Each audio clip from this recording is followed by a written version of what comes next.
누가복음 24장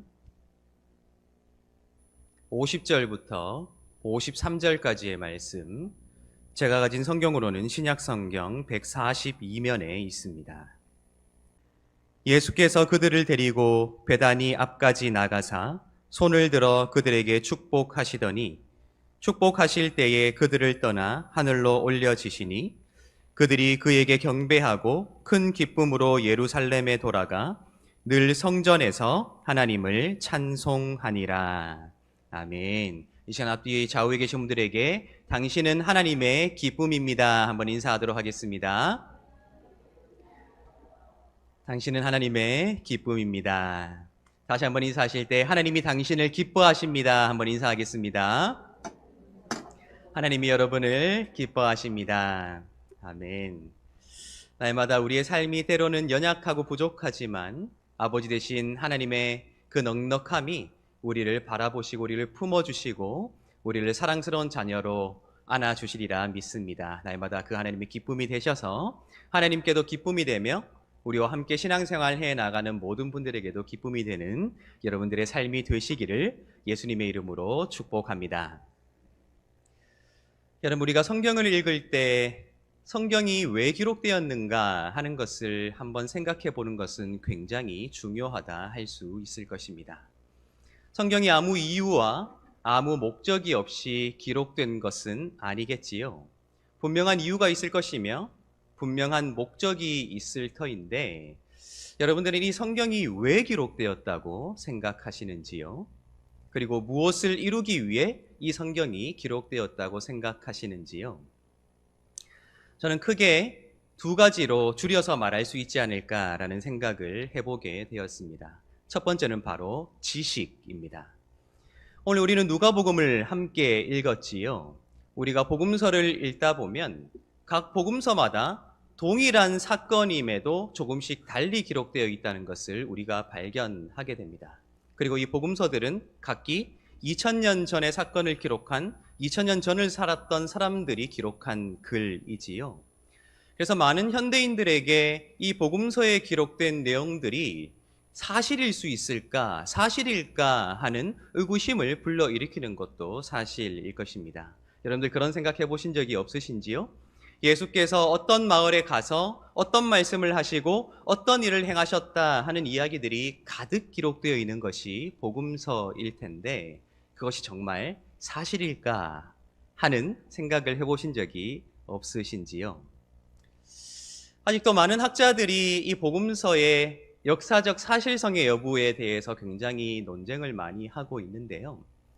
다른 한편으로 이렇게 한번 생각해 보았습니다. 이 복음서는 분명히 누군가 읽게 하기 위하여서 기록되었을 것입니다. 그렇지요? 이 복음서를 지금 우리도 읽고 있지만 복음서가 기록되고 처음으로 읽었을 사람들이 있었을 것이라는 사실입니다. 복음서의 저자들과 동일한 시대를 살았던 사람들이겠지요. 예수와 가장 가까운 기억을 가지고 있는 사람들 중에 누군가 복음서를 기록했다는 것입니다. 그런데 생각해 보시기 바랍니다. 이 복음서의 저자들이 그 당시 사람들이 알고 있었던 사실과는 다른 내용을 기록했다면 그 당시 사람들이 어떻게 받아들였을까요? 만약 그 당시 사람들이 보편적으로 알고 있었던 예수에 대한 지식을 왜곡하거나 날조하여 기록했다면 이 복음서를 처음 읽었을 사람들이 어떻게 반응했을까요? 둘 중에 하나일 것입니다. 크게 반발했거나 외면했거나 둘 중 하나일 것입니다. 우리 시대도 마찬가지이지요.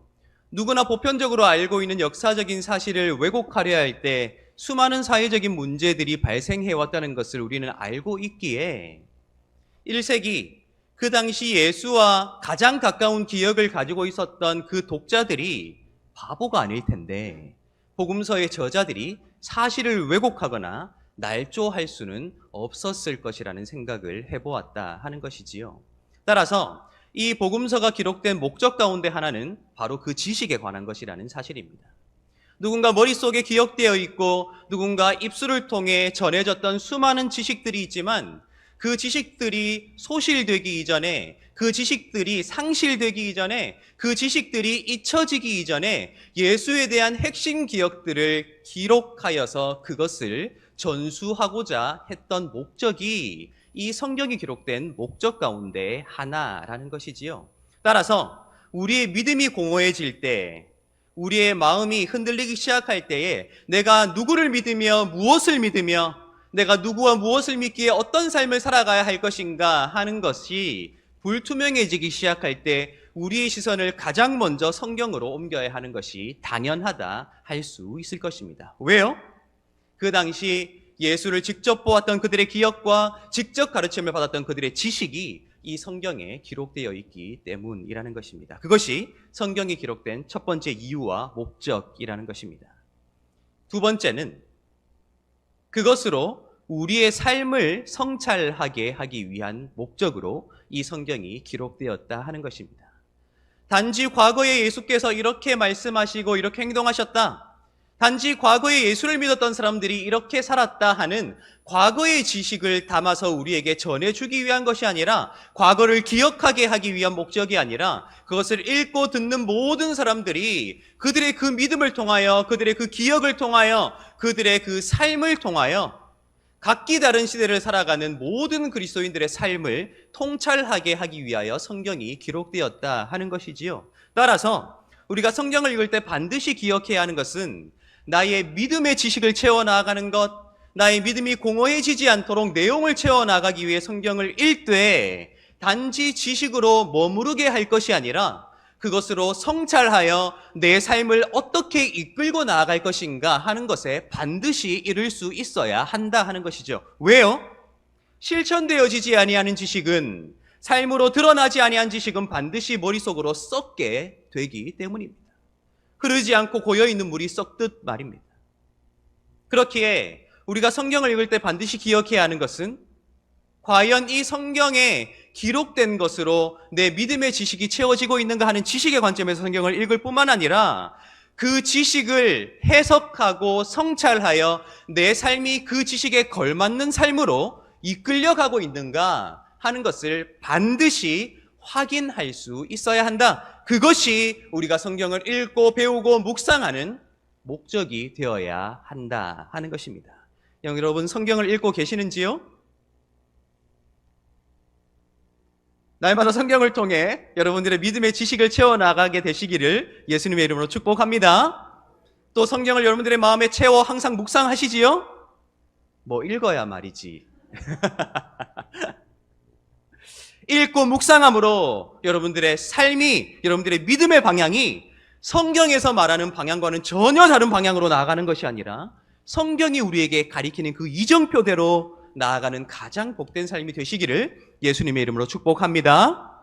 그런 관점에서 오늘 우리가 읽은 이 짧은 이 성경을 한번, 이 말씀을 한번 성찰해 보면 좋겠습니다. 오늘 우리가 읽은 말씀은 누가복음의 마지막 부분입니다. 이 마지막 부분에 예수께서 배단이 앞가지 제자들을 배웅하시고 그렇게 따라 나온 제자들 앞에서 축복하시고 하늘로 올라가게 되셨다는 사실을 간결한 형태로 기록하고 있습니다. 그리고 그렇게 승천하신 예수를 경험했던 그 제자들이 이제 어떠한 삶을 살게 되었는가 하는 것을 간결한 형태로 기록하고 있습니다. 그런데 우리는 알고 있지요. 누가가 기록한 책이 오늘 이 말씀을 마지막으로 끝나는 것이 아니라는 것을 우리는 알고 있습니다. 그렇지요? 누가는 또 다른 책을 기록하여 우리에게 전수했거든요. 그 책이 무엇입니까? 사도행전입니다. 결국 누가의 머릿속에는 자신의 글을 읽게 될 사람에게 예수의 그 첫 시작으로부터 예수를 따라다녔던 그 제자들의 삶까지 하나의 시리즈로서의 긴 이야기가 이미 누가의 머릿속에 들어가 있었다 하는 것입니다.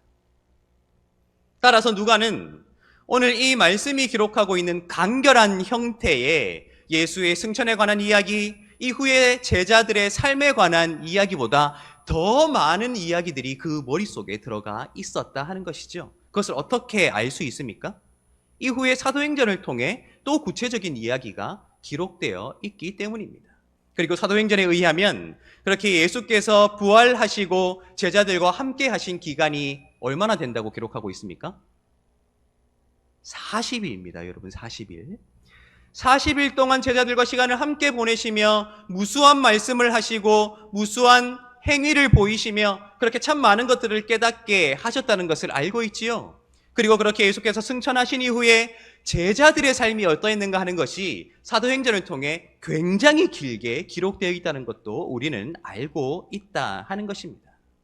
따라서 오늘 우리가 읽은 이 누가복음에 간결한 형태로 기록되어 있는 예수의 승천에 관한 이야기, 또 예수의 승천 이후에 제자들이 어떤 삶을 살았는가 하는 이야기는 누가복음으로서는 결말이라 할 수 있겠지만 그것이 그것으로 끝나는 것이 아니라 이후에 이어지게 될 사도행전을 읽게 될 굉장히 중요한 렌즈로 작용하고 있다는 사실이 우리에게 발견되어진다 하는 것입니다. 따라서 결말이 아니라 서광이라는 것이지요. 이제 사도행전을 통해 펼쳐지게 될 그 제자들에 관한 이야기, 그 제자들과 동시대를 살았기에 그 제자들에 관한 삶을 알았던 모든 사람들이 그들의 삶을 이미 알고 있을 텐데, 그렇죠? 베드로가 어떻게 순교했는가? 바울이 어떻게 순교했는가? 그들이 어떤 복음을 어떻게 전했는가 하는 것을 모든 사람들이 알고 있을 텐데, 그 모든 것을 알고 있는 사람들에게 그들의 삶을 어떤 렌즈로 보아야 하는가 하는 것을 오늘 이 짧은 말씀을 통해 우리에게 전해주고 있다 하는 것입니다. 그 중요한 키워드가 두 가지가 있는데요. 첫 번째는 바로 기쁨이라는 키워드입니다. 무엇이라고요? 기쁨! 우리 52절, 53절 한번 읽어보도록 하겠습니다. 52절과 53절입니다. 그들이 그에게 경배하고 큰 기쁨으로 예루살렘으로 돌아가 늘 성전에서 하나님을 찬송하니라. 아멘. 그들이 예루살렘에 돌아가 성전에서 하나님을 늘 찬송했다고 기록하고 있는데요. 특정한 감정 상태가 전제되어 있지요. 어떤 감정입니까? 기쁨입니다. 이 기쁨은 단지 그들이 항상 즐거워했다, 웃었다, 기뻐했다 라는 특정한 감정 상태를 가리키는 단어가 아닐 것입니다. 그들의 삶을 바라보는 그들의 관점이, 삶을 해석하는 그들의 마음 상태가 근원적으로 바뀌었다 하는 것을 나타내고 있다는 것입니다. 여러분 생각해 보십시오. 누가복음에 기록된 제자들의 모습이 여러분들 생각이 나시는지요? 기억이 나시는지요? 혼란스러워했던 제자들, 당혹스러워했던 제자들, 때로는 시기하고 질투하고 교만했던 제자들, 때로는 예수께서 고난당하고 죽고 부활하실 것이라는 가르침을 들었음에도 분노하며 예수를 붙잡고 항변했던 제자들, 또한 두려워하여 예수의 십자가 사건 앞에서 견디지 못하여 자신들이 살고 있었던 지역으로 흩어져 버렸던 제자들, 어쩌면 그들의 삶을 지배했던 그들의 삶의 관점이, 그들의 감정이, 그들의 생각이 완전히 바뀌었다라는 사실을 오늘 이 기쁨이라는 단어를 통해 우리에게 보여주고 있다는 것이죠. 따라서 이후에 그들의 삶이 사도행전을 통해 우리에게 묘사되어질 텐데, 그들의 삶을 관통할 수 있는 그들의 삶의 가장 근원적인 변화가 바로 이 기쁨으로부터 발견될 수 있다 하는 것이지요. 여러분 생각해 보시기 바랍니다. 누가복음에 기록된 제자들의 모습이 사도행전에서는 완전히 변하게 되지요. 하나님의 말씀으로 예루살렘에 모인 사람들을 굴복해 했던 사건, 감옥에 갇혔으나 슬퍼하거나 두려워하지 아니하고 오히려 찬송함으로 간수를 감동하게 했던 그 사건들, 오히려 예수의 남은 고난을 내 몸에 채운다고 선언할 수 있었던 그 바울의 고백들, 어쩌면 그 획기적이고 근본적인 변화가 그들 가운데 일어났다. 그 변화를 나타낼 수 있는 단어를 누가는 기쁨이라는 단어를 선택하여 우리에게 전해주고 있다 하는 것이죠. 기쁨이라는 렌즈를 통해 사도들의 삶을 볼 수 있어야 한다라는 것이죠. 기억해야 하는 것은 기쁨이라는 렌즈를 통해 사도들의 삶을 볼 수 있어야 하는 것을 넘어서서 그들과 마찬가지로 부활 이후를 살아가는 우리의 삶의 가장 중요한 키워드 역시 바로 기쁨이 되어야 한다는 성찰을 우리에게 주고 있다 하는 것입니다. 그래서 저는요, 이 기쁨 앞에 한 가지 수식어를 붙이고 싶었습니다. 그 수식어는 바로 의도된이라는 수식어예요. 의도된 기쁨 말입니다. 조금 더 과격하게 말하자면 과장된 기쁨입니다. 여러분, 우리가 신앙생활을 하다 보면 우리 신앙과 우리 감정과 우리의 생각의 경향성을 발견할 때가 있습니다. 동일한 조건이 주어졌을 때 여러분들은 기뻐하는 것이 쉽던가요? 걱정하는 것이 쉽던가요? 이상하게도 걱정을 먼저 하게 됩니다. 소망을 가지고 기대하는 것이 쉽던가요? 우려를 표하는 것이 쉽던가요? 우려를 먼저 표하게 됩니다. 칭찬하는 것이 쉽던가요? 비난하는 것이 쉽던가요? 이상하게 비난하는 것이 쉽더라고요.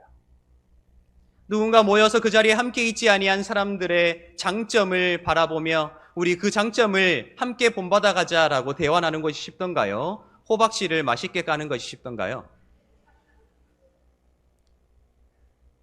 후자라는 사실을 우리는 발견하게 됩니다. 신기하지 않습니까, 여러분? 왜 우리는 그런 경향성을 가지고 있는가? 왜 우리 마음은 항상 그렇게 비관적이고 부정적이며 남을 비난하며 걱정하며 우려하는 쪽으로 우리의 삶이 기울게 되어 있는가? 어쩌면 우리의 삶이 아무런 자극이 없이는 우리에게 내맡겨져 있을 때는 항상 그렇게 기뻐할 수 없는 경향성을 가진 우리에게 우리의 삶에는 의도된 기쁨이 필요하다, 과장된 기쁨이 필요하다는 생각을 저는 하게 되었다는 거예요. 여러분, 예배당에 모여서 예배할 때도 한번 잘 보십시오. 찬양 인도하시는 분들이 가장 많은 시험에 들 때가 언제인지 아십니까? 기뻐하며 함께 노래 부르리 찬양하는데요, 박수도 안 쳐요. 얼굴은요 썩어 있는 거예요. 그럴 때 찬양 인도하시는 분들이 가장 큰 시험에 들게 됩니다. 분명히 가사는 기쁜데 노래는 즐거운데 우리 마음은요 한없이 축축 처져 있다는 거예요. 기쁨이라는 키워드를 통해 사도들의 삶을 이후에 볼 수 있어야 하고, 기쁨이라는 키워드가 부활 이후를 살아가는 우리 삶의 가장 중요한 키워드가 되어야 할 텐데, 그렇게 근원적으로 우리의 삶이 바뀌어야 할 텐데, 우리는 의도하지 않고는, 과장하지 않고는 그 기쁨을 누리기 힘든 경향성을 우리 내면에 품고 살아가고 있다는 거예요. 따라서 우리에게 필요한 것은 의도된 기쁨이다. 가식적으로 굴라는 말이 아니에요. 내 마음이 기쁠 때 내 육신도 기쁘게 될 것이라고 기다리지 말라는 거예요. 우리의 마음은 절대로 기뻐질 수가 없습니다. 따라서 그 기쁨을 의도해야 한다는 거예요. 기쁘지 않지만 웃어 보이는 행동, 즐겁게 찬양할 수 없지만 박수치는 행동, 그렇게 함께 기쁨으로 즐겁게 찬양하며 예배하기 위하여 훈련해 나가는 그 모든 우리의 행위들이 우리의 마음을 변화시키게 된다는 것이죠. 왜요? 우리의 마음과 우리의 육신이 따로 노는 것이 아니라 때로는 우리의 육신이 우리의 마음에 영향을 주게 되고 우리의 마음이 우리의 육신에 영향을 주게 되므로 우리의 마음이 한없이 부정적인 경향성을 가진다면 우리의 육신 먼저 기뻐해보자는 그 의도된 기쁨을 우리가 추구할 수 있어야 한다는 것이죠. 찬양할 때 기쁘지 않지만 박수를 쳐보십시오. 서로 앞뒤 좌우에 계신 분들에게 인사하자 했을 때 별로 즐거운 일은 없었지만 억지로라도 웃어보십시오. 그렇게 웃음이 내 얼굴에서 떠나지 않게 할 때, 기쁨이 내 몸에서 떠나지 않게 할 때 언제부터인가 내 마음이 거기에 반응하게 되어 있는 것이 통전적인 존재로서의 우리 인간 존재라는 것입니다. 여러분 생각해 보십시오. 기쁨이라는 키워드로 우리가 이후에 사도들의 삶을 볼 텐데요, 그들의 삶은 한없이 부정적이었어요. 그렇지 않나요? 항상 매맞고요, 의심당해야 되고요, 논쟁해야 하고요, 항상 오해를 받았던 삶이잖아요. 기뻐할 거리 하나 없는 그들의 삶이었지만 어떻게 그럼에도 그들이 믿음을 잃어버리지 않을 수 있었는가? 고난 중에 그들은 억지로라도 찬양했던 거예요. 고난 중에 그들은 억지로라도 감사했던 거예요. 고난 중에 그들은 억지로라도 사랑했던 것이죠. 의도된 기쁨, 과장된 기쁨, 훈련되어진 기쁨이 그들의 삶을 완전히 바꾸어낼 수 있었다. 오늘 누가가 이 기쁨이라는 키워드로 우리에게 그렇게 도전하고 있다는 거예요. 여러분 기뻐합시다. 내 마음이 기쁘지 않을지라도 우리의 몸이 기뻐하도록 노력해 봅시다. 우리 앞뒤 좌우에 계신 분들에게 가장 기쁜 얼굴로 미소 지으며 오늘 하루 가장 기쁜 하루를 보냅시다 인사하도록 하겠습니다. 오늘 하루 가장 기쁜 하루를 보냅시다. 어색하시죠? 어색하더라도 제가 매 설교 때마다 여러분들에게 그렇게 하자고 하는 이유가 바로 거기 있어요. 제가 굳이 설명하지 않더라도 그것이 우리에게 훈련이 되기 때문입니다. 기뻐합시다. 그렇게 우리의 삶을 근본적으로 바꾸어 나갑시다. 내 마음을 기다리지 마세요. 내 몸을 그렇게 먼저 움직여 나아감으로 날마다 주님께서 주신 기쁨을 내가 의도적으로 받아 누리겠다. 주님 앞에 한번 과감하게 행동해 보는 거예요. 날마다 그러한 기쁨이 여러분들의 삶을 채워나가게 되시기를 예수님의 이름으로 축복합니다. 두 번째 키워드는 바로 성전입니다. 제가 52절, 53절 다시 한번 읽어드릴 테니까 여러분 잘 보시기 바랍니다. 그들이 그에게 경배하고 큰 기쁨으로 예루살렘에 돌아가 늘 성전에서 하나님을 찬송하니라. 아멘. 어디에서 하나님을 늘 찬송하였다고요? 성전에서. 여러분 기억하십시오. 이 말은 그들이 항상 성전에 모였으므로 우리도 예배당에 모여야 한다는 그러한 논리로 귀결되지 않습니다. 왜냐하면 그들이 먼저 발을 디딘 곳은 성전이 아니라고 오늘 말씀이 우리에게 증언하고 있기 때문입니다. 그들이 먼저 발을 디딘 곳이 어디라고 말하고 있지요? 52절 보십시오. 축복하실 때 그들이 그에게 경배하고 큰 기쁨으로 어디로 돌아갔다고요? 예루살렘으로 돌아가라고 되어 있습니다. 그들의 삶의 기반이 바뀌었다는 거예요. 왜요? 그들은 어느 지역 출신이지요? 갈릴리입니다. 그들은 갈릴리 사람이란 말이에요. 그렇기 때문에 예수께서 고난당하시고 십자가에 달릴 때 그를 버리고 모두 갈릴리로 돌아가서 다시 물고기나 잡고 있었던 거 아니겠습니까? 패배자의 심정으로, 연약한 마음으로, 무너진 마음으로 그들이 패배한 모습 그대로 돌아갔던 것이 갈릴리란 말이에요. 그들이 갈릴리 사람이기 때문에. 그런데 놀랍게도 그들이 돌아갔다고 기록하고 있죠? 갈릴리로 돌아간 것이 아니라 어디로요? 예루살렘으로 돌아갔다. 예루살렘으로 돌아가서 그들이 간 곳이 성전이었다. 그들의 삶의 기반이 완전히 바뀌었다. 그들은 그들이 어디에 서 있어야 하는지를 분명하게 알고 있었다. 그들의 삶의 본질적인 변화, 가시적인 변화를 나타내고 있다는 것이죠. 결국 기쁨이 그들의 마음을 채운 비가시적인 요소였다면 그 기쁨이 그들의 가시적인 삶을 바꾸었는데 패배자로서 갈리가 아니라 이제는 승리자로서 예루살렘에 머물고 있는 그들의 삶의 변화를 이 단어들이 우리에게 가리키고 있다 하는 것입니다. 여러분, 저는 오늘 이 말씀이 우리에게 도전하는 바가 굉장히 중요하다 생각했습니다. 이제 부활 이후를 살아가는 부활하신 예수를 믿는 우리의 삶이 어떠해야 하는가 하는 실질적인 변화를 우리에게 도전하고 있기 때문입니다. 부활하신 예수를 믿는 자들이라면, 그 예수를 주인이라 고백하는 자들이라면, 그렇기에 스스로 그리스도인이라 고백하는 자들이라면 더 이상 이전과는 같을 수 없다는 사실을 반드시 기억해야 한다는 거예요. 우리의 감정 상태도, 우리의 생각도, 우리가 추구하는 것도, 우리가 발 딛고 서 있어야 할 것도 예수를 알기 전과 똑같을 수 없다는 사실을 항상 우리가 기억하고 있어야 한다는 거예요.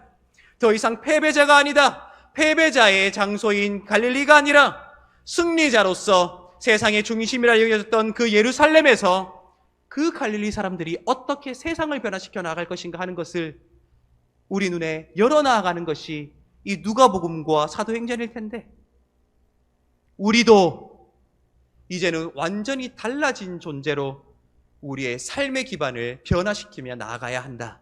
우리에게 그렇게 도전하고 있다는 것이죠. 이것은 굉장히 중요합니다.